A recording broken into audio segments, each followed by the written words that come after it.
20letá slečna přijde domů, pozdraví svého o 30 let staršího partnera, říká mu ahoj.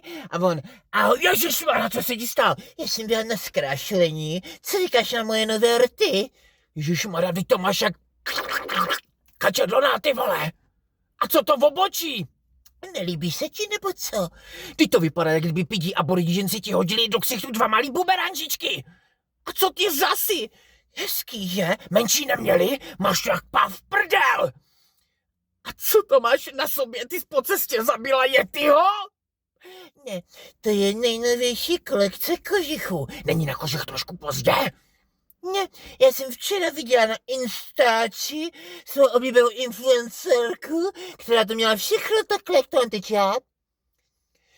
A ona prodává taky super krémy a já chci prodávat taky.